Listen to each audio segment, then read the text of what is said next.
तो भाई मानना पड़ेगा, स्पाइडरमैन ब्रांड न्यू डे का ट्रेलर वाकई गजब का है। एमसीयू एंड अपने टॉम भाई दोनों की मेहनत साफ दिखाई दे रही है। एंड सदियों बाद मैं एमसीयू के किसी मूवी के कैरेक्टर से खुद को वापस जोड़ पाया हूँ, और मुझे इस बात पे कोई भी हैरानी नहीं है कि वो कैरेक्टर अपना फ्रेंडली नेबरहुड स्पाइडरमैन है। आई मीन कि तुम स्पाइडरमैन के किसी भी वर्जन को देख लो, चाहे वो टॉबी का स्पाइडरमैन हो, एंड्रयू का स्पाइडरमैन हो, यहाँ तक कि मार्वल एनिमेशन वाला स्पाइडरमैन ही क्यों ना हो, इन सभी ने हमारे दिल में एक जगह बनाई है। एंड हाँ, अपने टॉम हॉलैंड के स्पाइडरमैन ने भी कहीं ना कहीं तुम्हारे दिल के किसी कोने में जगह बना ली है। कह दो अगर मैं गलत हूँ तो। और अगर टॉम हॉलैंड का स्पाइडरमैन तुम्हारे दिल में अभी तक जगह नहीं बना पाया है तो ब्रांड न्यू देख लेना, जगह अपने आप बन जाएगी। तुम चाहो तो मैं लिंक कर दे सकता हूँ। एंड हाँ, आज हम इस पर चर्चा नहीं करेंगे कि कौन सा स्पाइडरमैन बेस्ट है, इस पर तो मैंने पहले भी बात करी थी, चाहो तो चैनल पर जाकर वीडियो चेक कर लेना। और ना ही मैं यहाँ पे ट्रेलर का ब्रेक डाउन करने आया हूँ, क्योंकि उसके लिए तो पहले ही मार्केट में मोहित, पीजे, अमन भाई एंड आमिश भाई जैसे धुरंधर बैठे हुए हैं। साला कंपटीशन बहुत है मार्केट में, और तुम लोग भी हो कि वीडियो देख ही नहीं रहे हो। खैर, तो आज हम बात करने वाले हैं कि क्या टॉम हॉलैंड के स्पाइडरमैन वाले वर्जन में जो और मिसिंग था, क्या वो ब्रांड न्यू डे मूवी में रिकवर होने वाला है, और आखिर ब्रांड न्यू डे हमें ऐसा क्या सरप्राइज दिखा सकता है जो हमने आज से पहले किसी भी स्पाइडरमैन मूवी में देखा ही नहीं, और अगर देखा भी है तो उसमें एमसीयू अपनी तरफ से क्या एफर्ट डालने वाला है, और क्या ब्रांड न्यू डे सही में एक ब्लॉकबस्टर छप्पर फाड़ कुर्ता फाड़ गांड फाड़ मूवी साबित हो पाएगी जो एमसीयू और सोनी दोनों को मालामाल कर पाएगा। तो टेंशन मत लो, इन सभी कठिन प्रश्नों के उत्तर तुम्हें आज यहाँ मिलने वाले हैं। तो आओ सबसे पहले अपने स्पाइडरमैन के खोए हुए ऑरा की रिकवरी कर लेते हैं। चलो भाई। डेस्टिन डैनियल क्रेटन, जो कि कमाल के डायरेक्शन के लिए आजकल मार्केट में खूब मशहूर है, वो जिस भी प्रोजेक्ट या मूवी को डायरेक्ट करते हैं, उनके कैरेक्टर्स अपने एक्टिंग के ऑरा से ऑडियंस के साथ एक गहरा कनेक्शन बना लेते हैं। तुम चाहो तो शैंग-ची या फिर हाल ही में वंडरमैन की मिनी सीरीज को देख ही सकते हो। अभी अपने टॉम की अच्छी किस्मत ही है जो इतना कमाल का डायरेक्टर उनकी स्पाइडरमैन ब्रांड न्यू डे को डायरेक्ट कर रहा है। एंड डेस्टिन भी एमसीयू के स्पाइडरमैन को नॉस्टैल्जिया के तड़के के साथ एक नया फ्रेश स्टार्ट देना चाहते हैं। जैसे इस बार स्पाइडरमैन या यूं कह लो कि पीटर पार्कर तुम्हें पूरी तरह से रिलेटेबल लगेगा। तुम खुद भी ऑब्जर्व कर सकते हो कि ट्रेलर में पीटर पार्कर अपनी लाइफ की सिचुएशन में फंसा हुआ है। उसके दोस्त नेड एंड एमजे उसे भूल चुके हैं, पर वो फिर भी उनसे कनेक्शन बनाए रखने की पूरी कोशिश कर रहा है। वो हर बार कोशिश कर रहा है कि आज वो एमजे को अपने दिल में छुपी हुई बात को बता देगा, ताकि लॉन्डे को अपना खोया हुआ प्यार वापस मिल सके। एहे, रहा नहीं जाता, तड़प ही ऐसी है ना। पर अपना पीटर रोज अपनी दिल की बातों को दिल में ही रख लेता है। जैसे कि तुम भी तो उस लड़की को अपनी दिल की बातें बताना चाहते होंगे, पर कहीं ना कहीं तुम भी तो हिचकिचा रहे हो। अब क्या करें, हम लौंडे होते ही ऐसे। खैर, इस सिचुएशनशिप के अलावा हमारा पीटर बहुत ही ज्यादा ब्रोकन भी है, और इतिहास गवाह है कि जब जब अपना पीटर ब्रोकन होता है तब तब मूवी, कॉमिक या एनिमेशन सीरीज ही क्यों ना हो, स्टोरी लाइन हर बार पीक पर चली जाती है। और उस टाइम पर पीटर पार्कर को देखकर यही लगता है कि कहीं ना कहीं इस लौंडे की कहानी मुझसे ही तो मिलती जुलती है।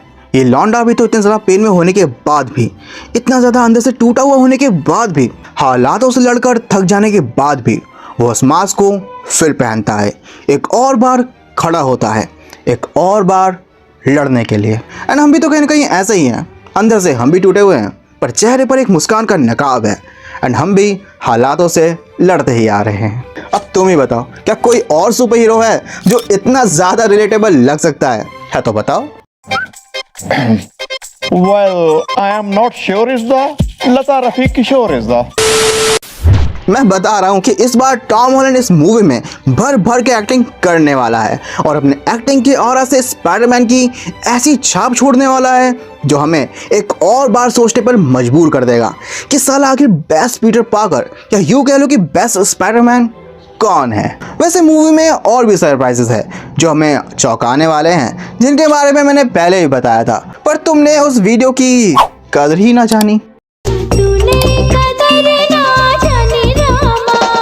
खैर, अब तो तुम्हें ये पता ही है कि मार्वल अपने ट्रेलर्स में हमें दिखाता कुछ और है, पर मूवी में मोस्ट ऑफ द टाइम होता कुछ और ही है। अब भले हमें स्पाइडरमैन के ट्रेलर में बहुत सारे एलिमेंट्स दिख रहे हो, ट्रेलर में हमें बहुत सारे कैरेक्टर्स जैसे कि Punisher, Scorpion, Boomerang, Tarantula, the Hand वाला निंजास का gang and the mysterious character of मेरी सिंह जो कि मोस्ट प्रोबेबली जीन ग्रे है उसे दिखा रही है।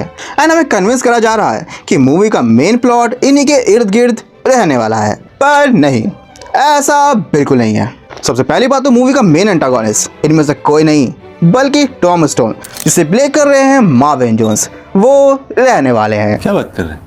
पर फिर भी इन सभी से हटकर मूवी का मेन प्लॉट स्पाइडरमैन के इवोल्यूशन पर रहने वाला है। और अगर तुमने ट्रेलर के वॉइस ओवर पर ध्यान दिया हो, जहाँ बैकग्राउंड में एक बंदा कह रहा है कि Spiders have 3 life cycles. जिसमें से इस साइकिल का पहला फेज तो तुमने देख ही लिया है ट्रेलर में, जहाँ अपना पीटर पार्कर एक कोकून से निकलकर फॉल कर रहा है एंड अचानक वो डिस्कवर करता है कि भाई के पास ऑर्गेनिक वेब्स आ गए हैं।